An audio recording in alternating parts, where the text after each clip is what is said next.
Do you believe that Britney was next to Diddy and or Jeffrey Absolutely. Epstein? Absolutely. All of those girls, all of those Mickey Mouse girls, including Christina Aguilera, all of these children have been picked. Part of the reason why they can't tell you is because they were drugged when Yep. most of what was happening to them was happening. And what they have left are the memories and the nightmares. Do you believe that Bieber has been trying to expose Diddy for years? Because if you look at his Yummy video, there's a lot of indicators that he was trying to expose what these elites are really doing to children. He used pizza images a lot. Rihanna, all of them. Listen to their music after they get their big hit record and their deal. That Lou Taylor is friends with Diddy. They're all listed on the charter of that same church. And they all, and Lou Taylor's on the board, and they all have to pay tithes, and they have to pay the piper. Before you clicked on this video, you probably thought you knew everything about Britney Spears, from the jaw-dropping scandals to her 13-year battle for freedom from her conservatorship. But hold on, because what you're about to hear will completely shatter everything you thought you knew. The trial that has Hollywood trembling isn't about financial figures or shady contracts. It's about a name that no one expected to take the stand and expose it all: Britney Spears. She didn't walk into that courtroom as a pop star or a cultural icon. She entered as a living witness, a woman who had once been controlled and manipulated, and was now choosing to break her silence. And what's even more shocking, the name she pointed to wasn't just anyone. It was Sean "Diddy" Combs, one of the most powerful figures in the American entertainment industry over the last 2 decades. This isn't just another story about parties, champagne, and stage lights.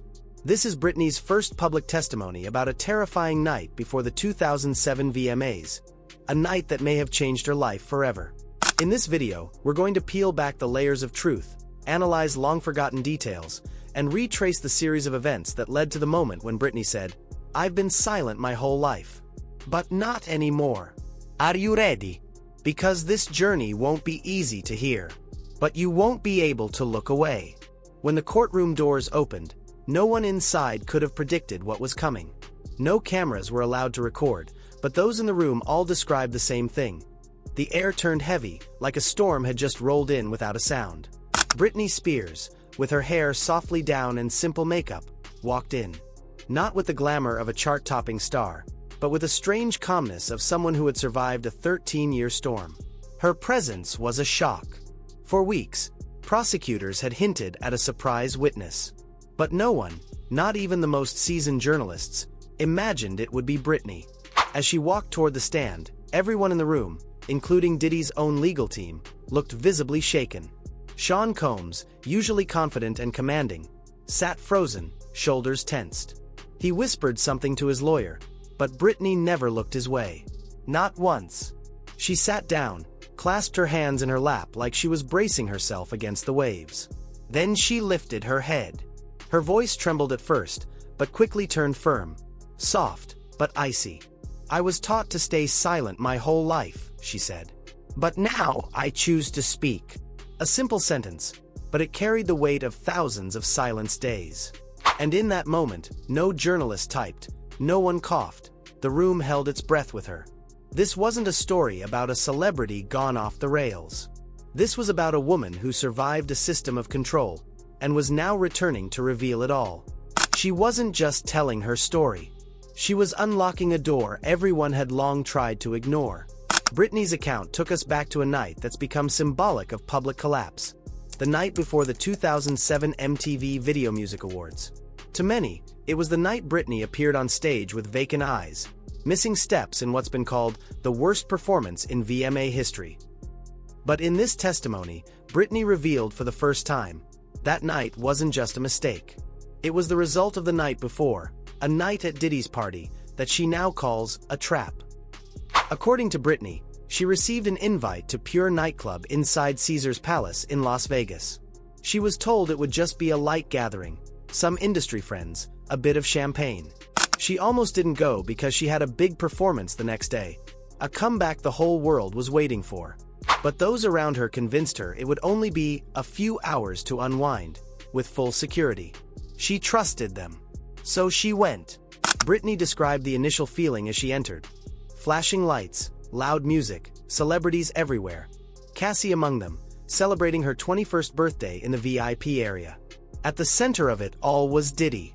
He moved like he was directing the entire scene, introducing people, raising toasts, laughing. But something felt off. Diddy was paying too much attention to Britney. He kept checking in, offering drinks, even grabbed the mic to tell the crowd, "Show Britney some respect." It sounded polite, but Britney said she felt like she was being showcased. "Dencame de champagne." Diddy smiled and said, "Just one glass, it's nothing." Britney accepted. And then, everything started to blur. She said she didn't feel drunk, not woozy or stumbling. Instead, her mind slowed down. Sounds felt muffled. Images looked warped like slow-motion film. She remembered lights, laughter, and then, blank. The next morning, she woke up in a daze. Not like hangover. Her body felt heavy, her head foggy. But the show had to go on. No one gave her the day off. She said, "I told them I wasn't okay. They said I was exaggerating. They said, 'You have to perform.' So I did. But that wasn't me anymore." That was the night the world turned its back on Britney. But now, nearly 2 decades later, she's telling the world, that night wasn't just a career misstep. It was the start of a carefully orchestrated manipulation. To truly understand the weight of Britney Spears' testimony, we need to look at the man at the center of it all, Sean "Diddy" Combs. He's not just a singer or producer. He's long been considered a shadow power player in the American entertainment world. With the image of a flashy mogul, seen at luxurious parties, rubbing shoulders with countless stars, and praised as a champion of black artists, Diddy has for decades been someone no one dared to question. But in recent years, cracks have begun to appear in that polished image. From civil lawsuits alleging abuse and exploitation of artists, to serious accusations of manipulation and sexual coercion. Britney isn't the first to speak of Diddy's dark side. But she may be the first to do it under oath, in front of a judge, and with such detail. She didn't just recount what happened at that 2007 party. She described how Diddy moved through the space like a director, how his eyes never left her, and especially how everything that night felt staged. "It felt like I was auditioning," Britney said, "but I didn't even know what the role was." Interestingly, when Britney spoke about the trap she believed she'd walked into, others began digging through old articles and testimonies about similar parties hosted by Diddy. Events where young female artists were invited, with no clear reason, only to later disappear from the industry or spiral into scandal and mental breakdowns. In a 2015 interview, a former assistant of Diddy's said, "Every one of his events was tightly controlled. No one got in who wasn't on the list. But not everyone made it out intact." Public perception started to shift. What was once seen as glamour at the top of the industry was now viewed with suspicion. Were those parties actually stages for something far darker? And when Britney claimed she had been set up to fail at that particular party, people began to wonder, was that the first time he had done this? Inside the courtroom that day, according to one journalist in attendance, Diddy was no longer the composed, confident figure he was known to be. He didn't look at Britney. He sat hunched over, hands clasped, lips tight, as if he knew what was coming into the light wasn't just a party, but an entire method of maintaining power that he once controlled. When Britney Spears mentioned the name Robin Greenhill in her testimony, confusion swept through the courtroom. Robin wasn't a celebrity. She wasn't someone the public would recognize. She was a classic behind-the-scenes figure, quiet, uncontroversial, but playing a critical role in decisions that shaped the lives of celebrities, including Britney herself. Robin was a key player at TriStar Sports and Entertainment Group, a company that managed the finances and public images of famous clients. On the surface, it sounded like a legitimate and necessary service in the entertainment industry. But behind the professional exterior were numerous allegations of artist manipulation, controlling bank accounts, and even, according to Britney, participation in schemes that stripped artists of their autonomy. Britney recalled that on the night of the Pure nightclub party, before everything became a blur, it was Robin who appeared like a polite escort. She didn't say much. She simply smiled, approached Britney, and gently led her into the VIP area where Diddy was waiting. At the time, Britney thought it was a routine gesture, a manager helping a guest. But in hindsight, she said this was the first step in a chain of events that led to her losing complete control of her finances, her autonomy, and even her children. According to legal documents, Robin had direct financial ties to Diddy, specifically through payments described as event services or personnel management, without any clear explanation. Another significant detail: Robin represented TriStar during the period when Britney was under her father's conservatorship. It was TriStar that had been hired to manage Britney's assets and income during that entire time. And so, a chilling picture began to form. A seemingly innocent party, a female artist drugged into confusion, followed by a long period of legal management that reduced Britney to something more like property. As if a plan had been in place all along, just waiting for the right moment to be executed. Britney said in her testimony, "I didn't know her name then. I only remember her face, and how she stood across the room, watching me, like she was following a script." Now, with that face identified in court and linked to TriStar, the very company that once controlled her finances, the story was no longer about one bad night. It was about a system that had been built to control her from behind the curtain. Throughout the hearing, there was a moment when the entire courtroom seemed to freeze. It was when Britney, after a long pause, spoke in a slow, almost whispered voice. "I don't think it was just a party. I think it was a humiliation ritual. A way to strip me of my control." The room swayed. A few people scoffed, suggesting she was being dramatic. But the others, especially longtime showbiz lawyers and journalists, understood she was speaking of something much larger, a hidden truth that had never been addressed publicly. The idea that Hollywood engages in sacrificial rituals isn't new. On Reddit, Twitter, and TikTok, internet communities have been passing around conspiracy theories for years, alleging that some celebrities had to endure public breakdowns in exchange for long-term fame or influence. The public meltdowns, like Britney shaving her head in 2007, Lindsay Lohan's repeated arrests, or Kanye West's bizarre outbursts, have all been cited as examples of this so-called cleansing ritual, used to control, test, or discard stars who refuse to play by the rules. When Britney said, "I know that night wasn't random. I know that drink wasn't innocent. I know I was chosen. And I didn't even know I was in the game," it brought to mind a term that Hollywood has long avoided: humiliation ritual. It's a term used to describe moments when a famous person is suddenly thrown into scandal, mocked, or torn down in public, often followed by disappearance, reinvention, or total dependence on a hidden power system. Some pop culture analysts have long believed that the 2007 VMAs, where Britney was relentlessly ridiculed, was one of the clearest examples. But until now, no one had ever spoken it out loud. Not until Britney, under legal oath, did exactly that. She didn't claim there was some secret organization. She didn't name names beyond what was relevant. But she said this: "I was brought into a room. I was watched. I was served something that made me feel foggy. And I was pushed onto a stage the next day as if it was all planned out. And everyone just watched me fall. Like a performance. But a performance of failure. These weren't just memories. They were accusations, not aimed at a single person, but at an entire system of power operating behind the scenes of the entertainment industry." What gave Britney's words their weight was the fact that she said them in court. Not on social media. Not in an emotional TV interview. But in a legal setting, where every word carries consequence.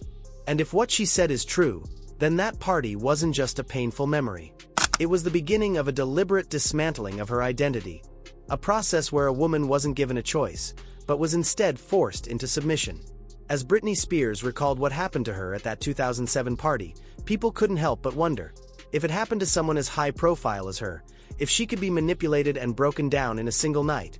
How many others in the industry have gone through the same thing, but never had the chance or the courage to speak up?